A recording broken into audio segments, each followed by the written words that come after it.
Te aplauso al Señor por la vida de ellos y nuevamente bienvenidos. Bueno, hoy quiero compartirles un corto pensamiento de la palabra y lo he titulado Vidas consagradas.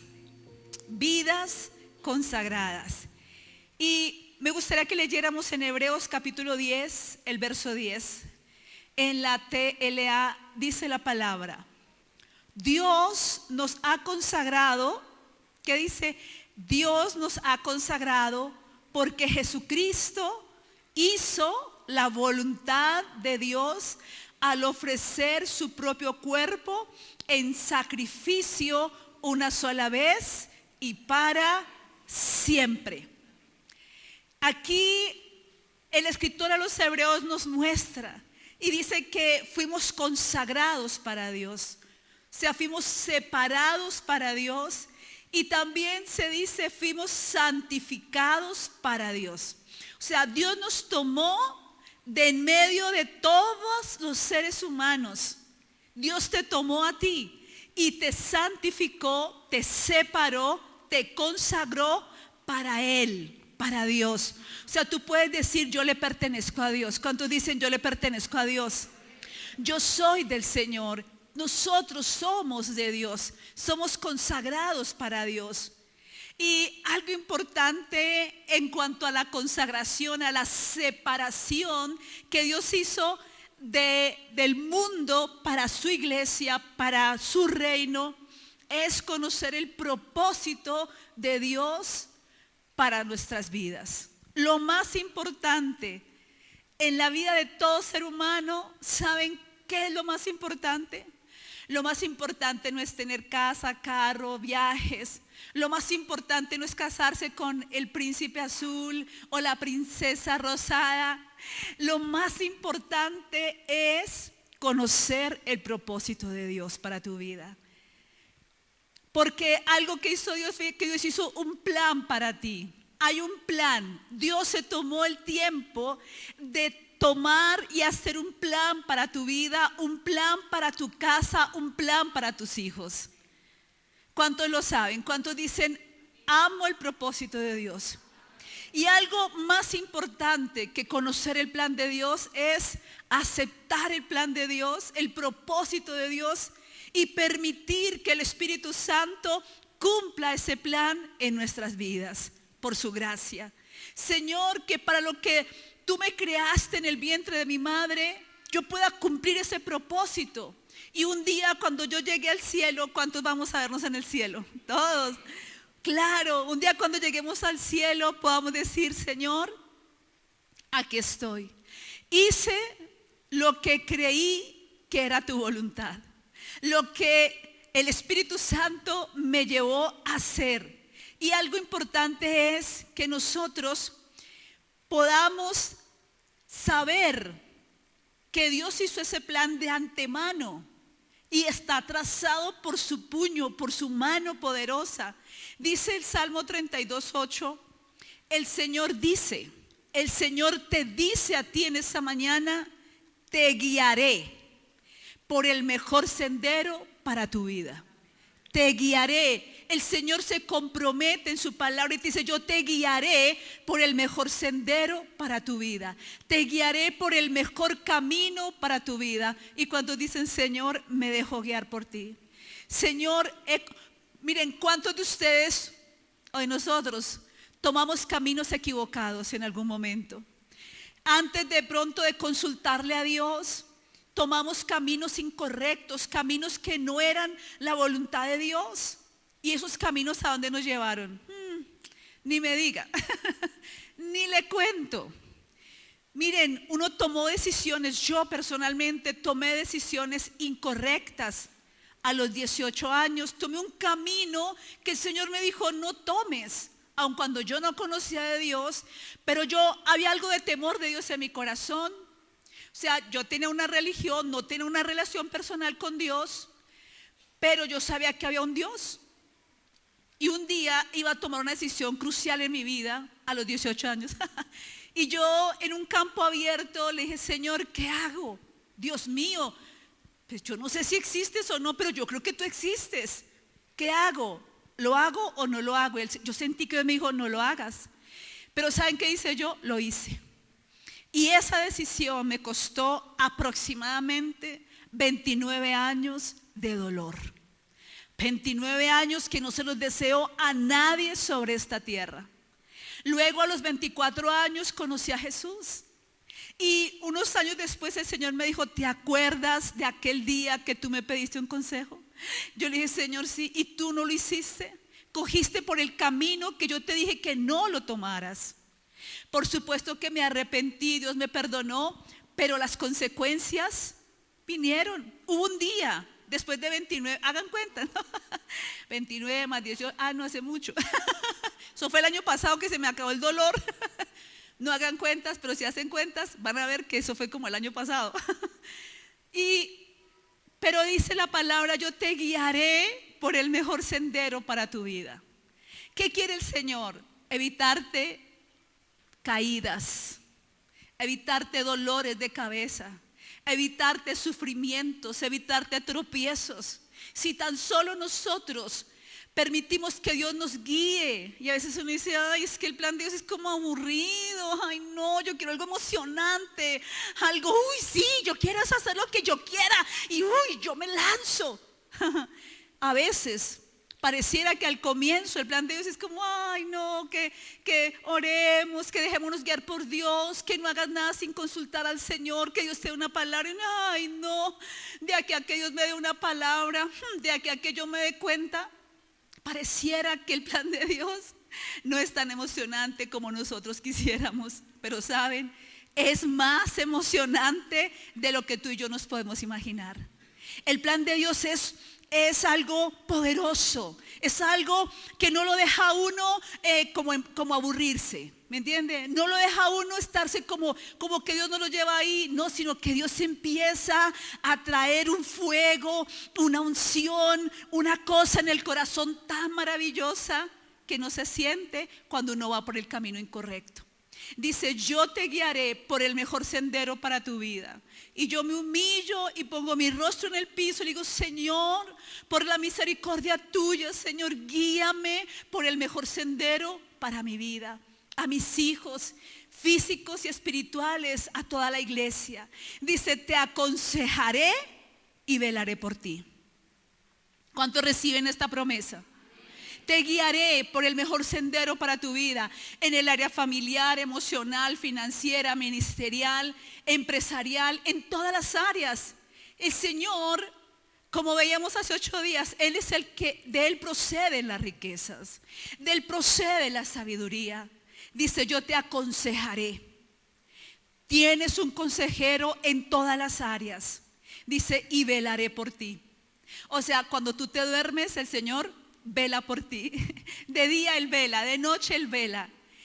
Y un primer punto lo titulé el propósito de Dios para el hogar.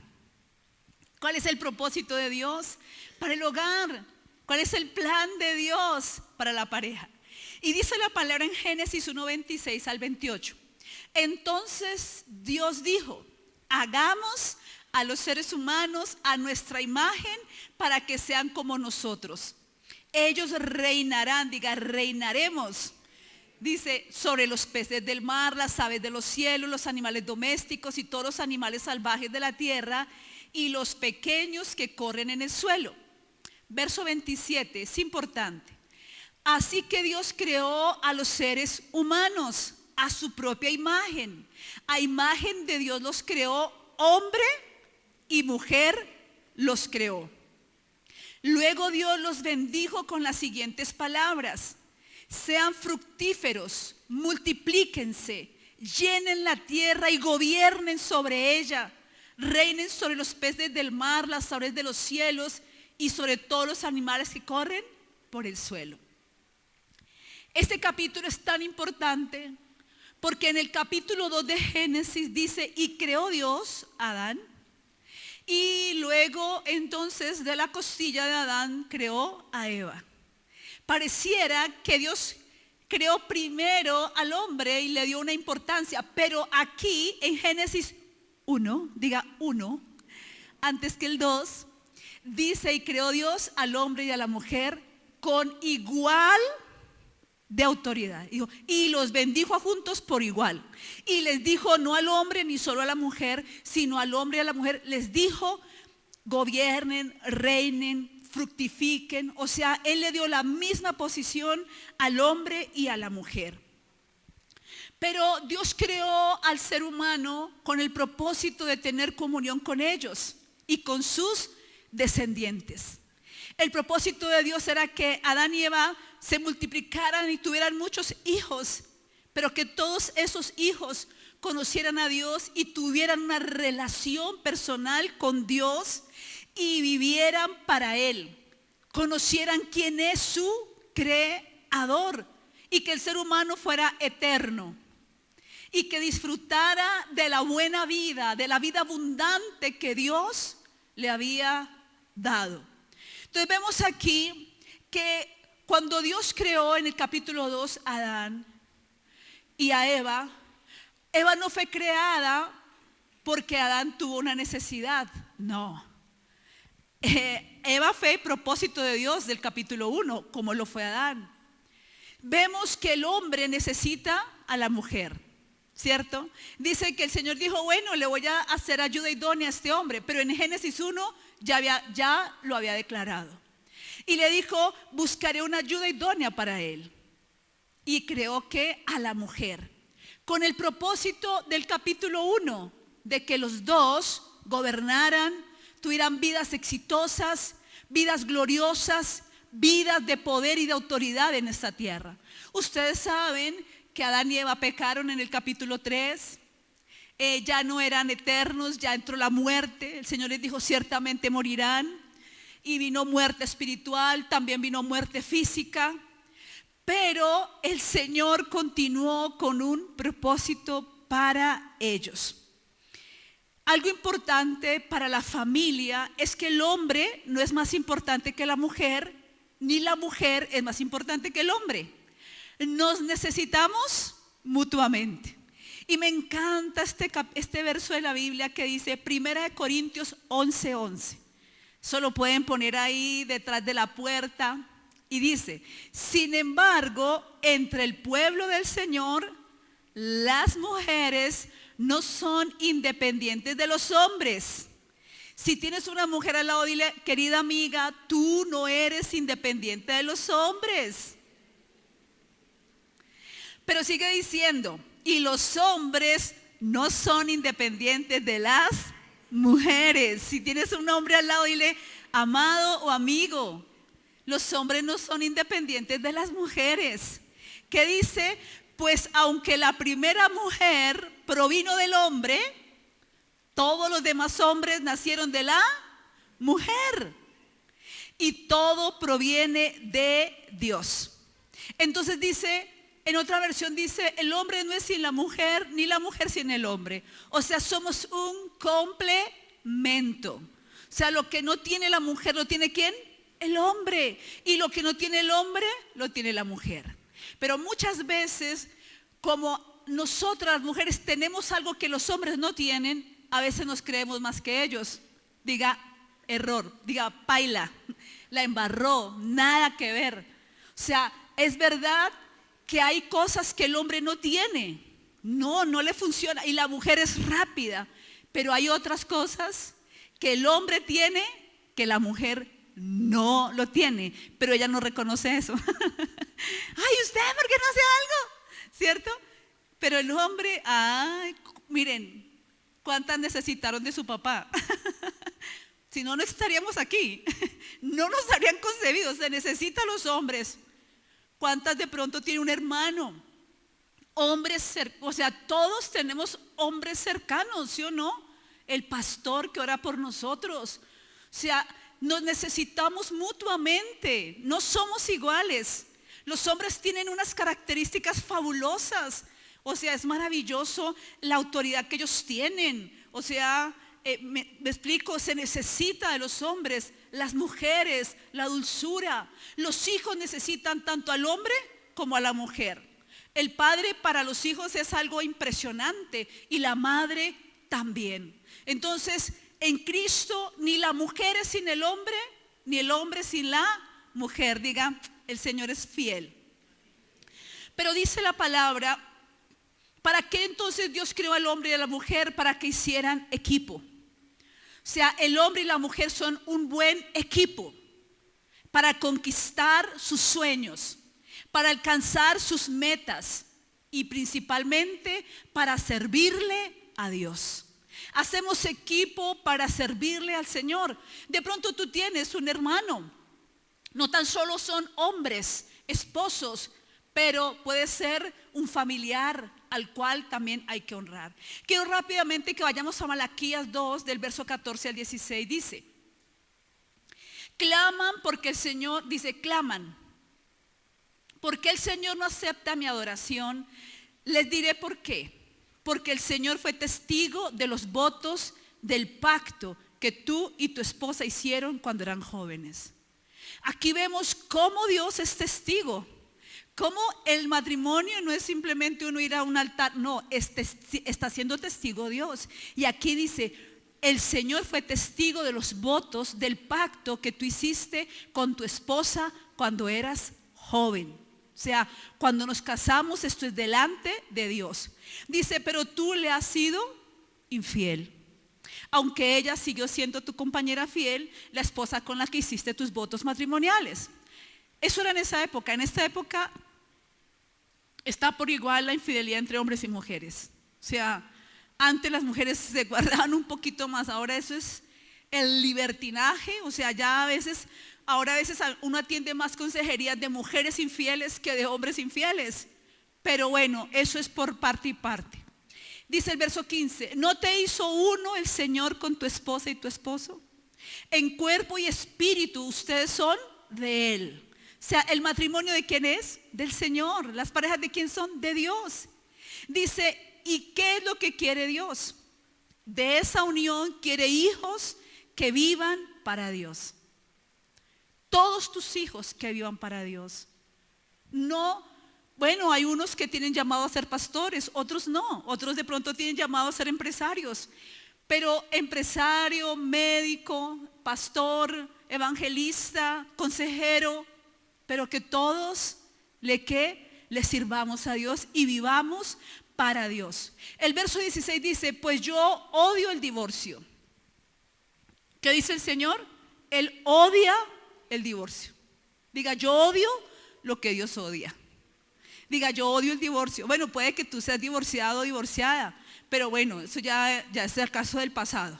Dice el Señor de los ejércitos, divorciarte de tu esposa o de tu esposo es abrumarlo o abrumarla. Dice el Señor de los ejércitos celestiales. Por eso, guarda tu corazón y no le seas infiel a la esposa o a tu esposo de tu juventud. ¿Qué dice el Señor? Hombres, sean fieles a sus esposas. Y la fidelidad no es, yo no me he acostado con nadie. No. La infidelidad es que tú empieces a observar mujeres y a admirar su belleza. No. Yo les digo a mis hijos que están solteros, pueden admirar la belleza de las niñas. Ay, esa niña está bonita. Mira, también, tal niña es simpática, es bonita aquella muchacha. Pero cuando se casen, ya no pueden admirar la belleza de absolutamente nadie más, sino la de tu esposa y ya. Por lo tanto, mientras que no tienen novia ni son casados, miren, esta está linda. Ay, miren, las morenas son lindas, las rubias también. Ay, las altas, las bajitas. Sin morbosidad, sin ninguna mala intención. Pero luego no se puede ni siquiera con un pensamiento serle infiel, porque con el solo pensamiento se le es infiel al esposo o a la esposa. Entonces, ¿qué dice el Señor? Guárdense. Pero ya vamos más adelantito. Ahora, ¿hay solteros aquí o viudos? Estos son consejos. Hoy Dios nos está aconsejando. Dice en 1 Corintios capítulo 7, versos 6 y verso 8.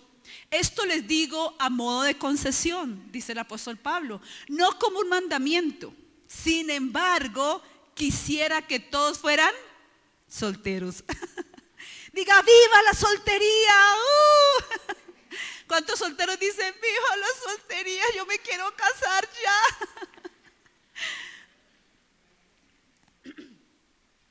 El apóstol Pablo, ¿qué dice?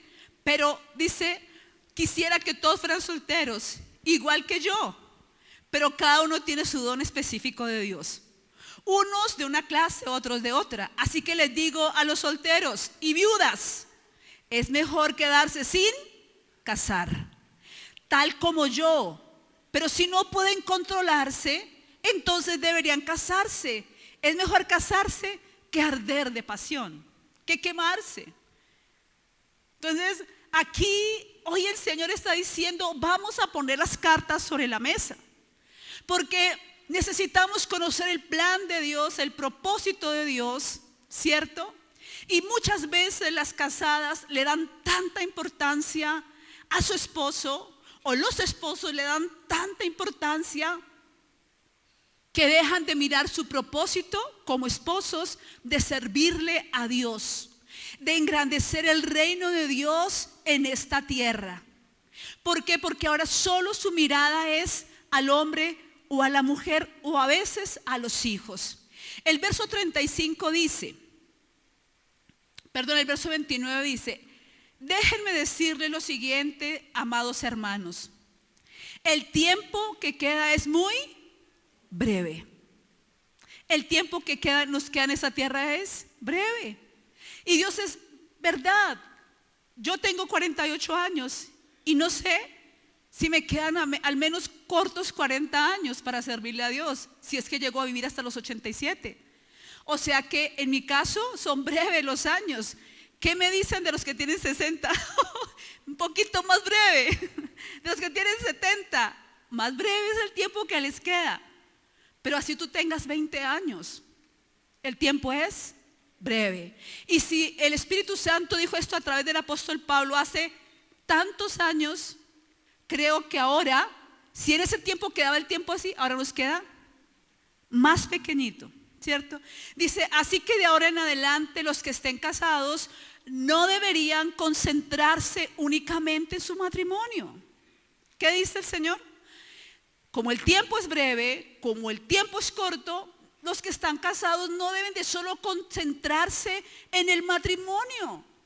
Los que lloran o los que se alegran, dice, o los que compran cosas, no deberían ser absorbidos por sus lágrimas, ni su alegría, ni sus posesiones. Los que usan las cosas del mundo no deberían apegarse a ellas, pues este mundo, tal como lo conocemos, pronto desaparecerá. Pronto, ay, esa casa tan lujosa que me costó toda la vida. Yo no pude servirle a Dios porque fue trabajar día y noche para ponerle pisos, para, mejor dicho, dejarla, ponerle incrustaciones de no sé qué, el piso de zafiro. Bueno, esa hermosura un día será polvo y ceniza. Tal cual la casa humilde, de pronto de barro, también será ceniza. No quiere decir con esto el Señor, que no nos preocupemos por comprar una casa. Por supuesto que sí. Pero ¿qué dice el Señor? No te concentres solamente en eso. Eso será una ¿qué? Añadidura. Dios añadirá casa, Dios añadirá carro, Dios añadirá viajes. Como dice Mateo 6:33, busquen primeramente el reino del cielo y su justicia, que todo lo demás vendrá por añadidura. Y diga, y si Dios lo dijo, así es. El verso 32 dice, quisiera que estén libres de preocupaciones de esta vida. O sea, quisiera el Señor que estuviéramos libres de preocupaciones de esta vida. Dice, un soltero puede invertir su tiempo en hacer la obra del Señor y en pensar cómo agradarlo a Él. Pero el casado tiene que pensar en sus responsabilidades terrenales y en cómo agradar a su esposa.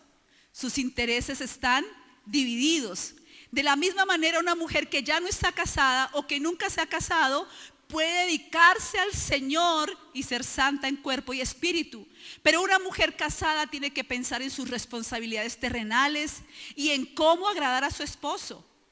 Les digo esto por su propio beneficio. No quiero, dice, no para imponerles restricciones. Mi deseo es que hagan todo lo que les ayude a servir mejor al Señor. con el menor, dice, con la menor cantidad de distracciones posibles. ¿Qué quiere el Señor? ¿Para qué nos creó? ¿Para qué Dios hizo a Adán y a Eva? Para que le sirviéramos, para que fuéramos útiles en sus manos. Pero el ser humano se deja, se distrae con facilidad. Entonces el que se casó, entonces ya ahora solo piensa en su casa, en su esposa, en sus hijos, en su bienestar. Entonces el que está haciendo dinero solo piensa en acumular más riquezas. Pero aquí el Señor está diciendo, tú debes de equilibrar tu vida y que tú puedas servirle de la mejor manera a Dios. El propósito es servirle al Señor, es que podamos ser instrumentos en sus manos de salvación a muchos. Y dice, me encanta, diga, mi casa y yo. Josué 24:15 dice la palabra, y si mal les parece servir a Jehová, si mal les parece servir a Dios, escojan hoy a quién tú quieres servirle.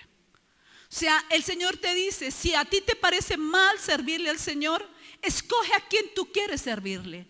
A las riquezas, al mundo, servirle a quién, dice, si a los dioses quienes sirvieron vuestros padres, a cuáles dioses sirvieron nuestros padres cuando estuvieron al otro lado del río, o a los dioses de los amorreos en cuya tierra habitáis.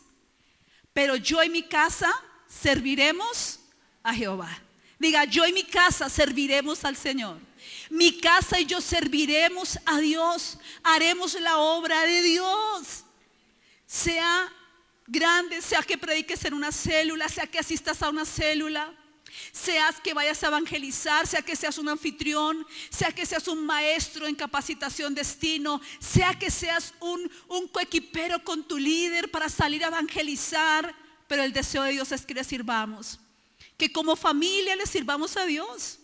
Y el enemigo siempre va a venir a querernos robar el propósito, a que nuestros hijos se salgan del propósito. Y yo lo he visto con mis hijos, con Samuel y Andrés. Ellos han vivido a veces presiones fuertísimas, espiritualmente, emocionalmente. Y yo veo la opresión que ellos han tenido. Y Samuel un día me decía, es que yo no puedo, yo no tengo la capacidad para servir. Yo quiero, pero es que esto, yo me equivoco, yo hago esto. Y hay momentos donde de pronto el padre dice, no, tranquilo hijo, si no puede servirle a Dios, pues no le sirva, trabaje, váyase a hacer su universidad, su profesión y tranquilo, vaya de vez en cuando a la iglesia el domingo y ya. Pero saben, yo estaba ahí escuchando a Andrés en otras posiciones, ahí escuchándolos, y yo decía, Señor, yo sé para qué nacieron ellos, yo sé el llamado que ellos tienen, Señor. Y vi al diablo queriéndole robar su propósito, queriéndolo sacar del camino. Y ellos estaban hablando de todas sus penurias, de todas sus dificultades, de sus llorando aún y sintiéndose en que no sirven, que no pueden, que no dan la medida. Y yo, bueno, pero yo podía ver al enemigo. Y yo les dije, tranquilos, uno les da el consejo, pero yo dentro de mí dije, ellos cumplirán el propósito. Hijos, ustedes nacieron para servirle a Dios. Y su mayor propósito será servirle al Señor. Para eso tú naciste. Tú estás consagrado desde mi vientre para servirle al Señor. Y el diablo no te robará tu propósito, no te robará tu llamado.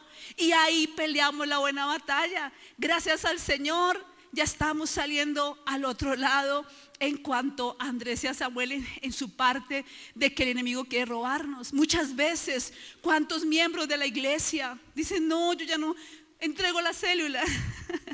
Todos hemos pasado por el momento de decir, no serví para esto, no soy capaz. Pero saben, no es nuestra capacidad, es la gracia de Dios, es el favor de Dios, es la ayuda de Dios.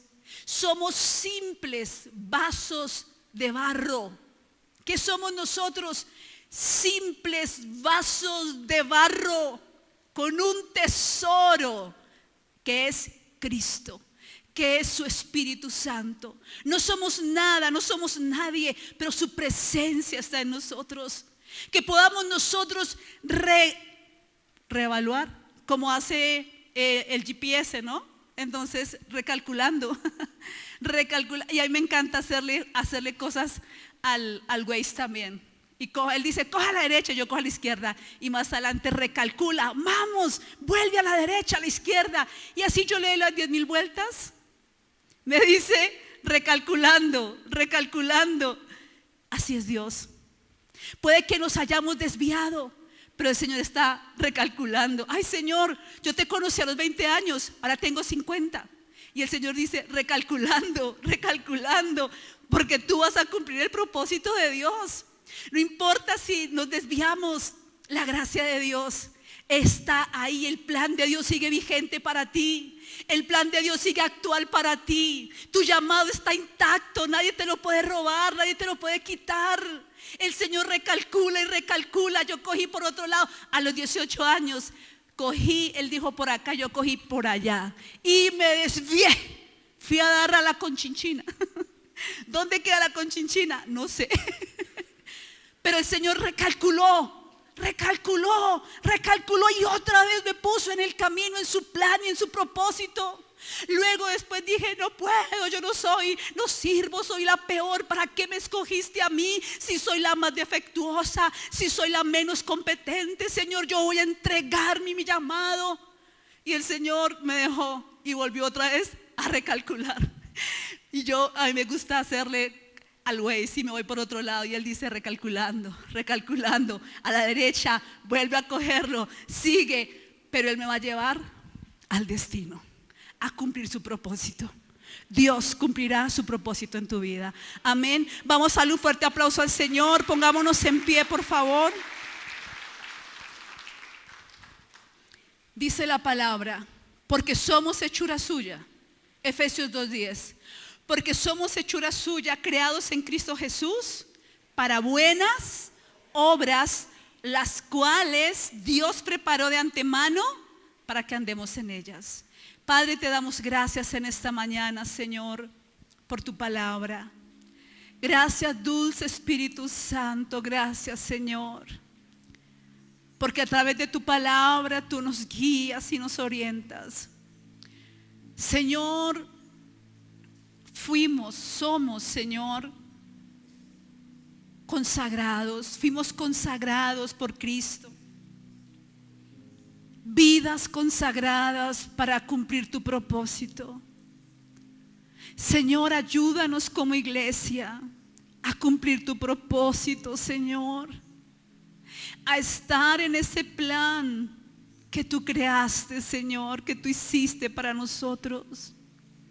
Que como pareja entendamos, Señor, que no somos más el uno que el otro, pero que fuimos creados, Señor, nos casamos, fuimos unidos por Dios.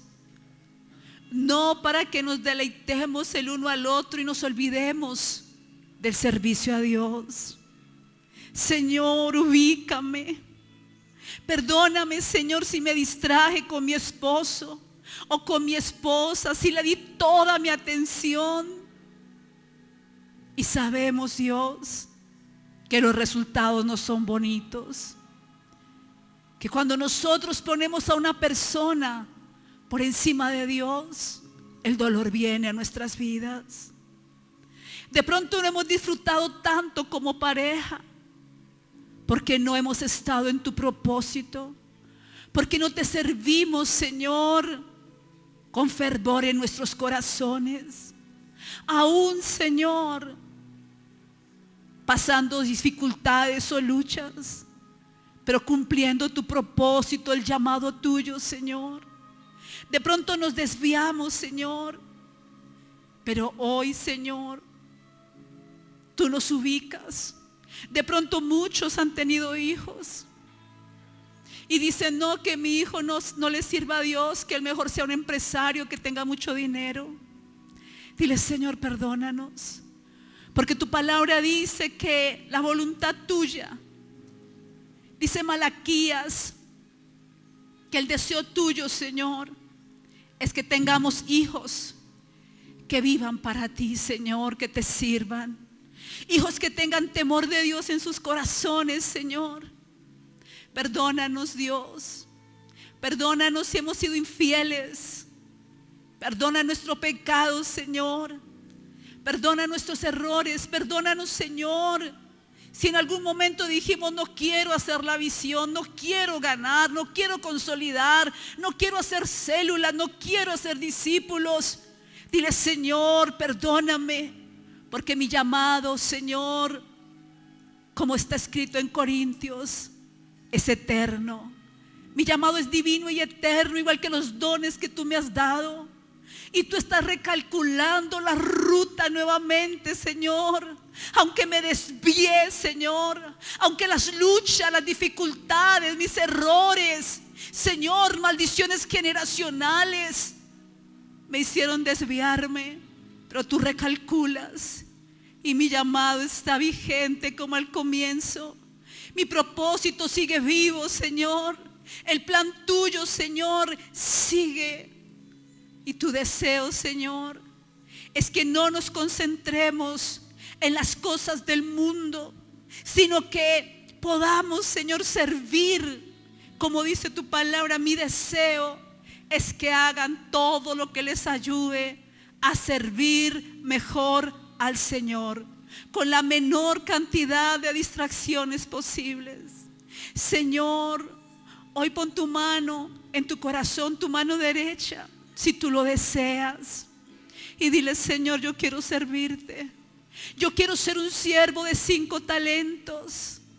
Ayúdame, Señor, danos tu gracia y tu favor para hacerlo, Dios. Porque declaramos, mi casa y yo serviremos a Jehová. Mis hijos te servirán, Señor. Y un día llegaremos a tu presencia, oh Rey del cielo. Y podremos ver una sonrisa en tu rostro y tus ojos hermosos mirándonos y diciéndonos a nosotros, a nuestros hijos, buen siervo y fiel. En lo poco me fuiste fiel, en lo mucho te pondré. Entra en el gozo de tu Señor. Padre, gracias. Retomamos nuestro llamado, Señor. Retomamos nuestro servicio al Señor, al Dios Todopoderoso. Y declaramos, mi casa y yo te serviremos, Señor. Y el enemigo no podrá robar el llamado a mis hijos. Señor, nuestros hijos no servirán al mundo. Nuestros hijos no les servirán a las riquezas. Tendrán muchas riquezas, pero las riquezas les servirán a ellos, no ellos a las riquezas. En el nombre de Jesús, que la gracia tuya descienda. Levanta tus brazos. Ven, precioso Espíritu Santo. Y hoy derrama una fresca unción, Señor, sobre cada uno de tus hijos. Y que todos nos levantemos a conquistar y a servirte, Señor. Padre, oro por las necesidades de ellos, precioso Señor.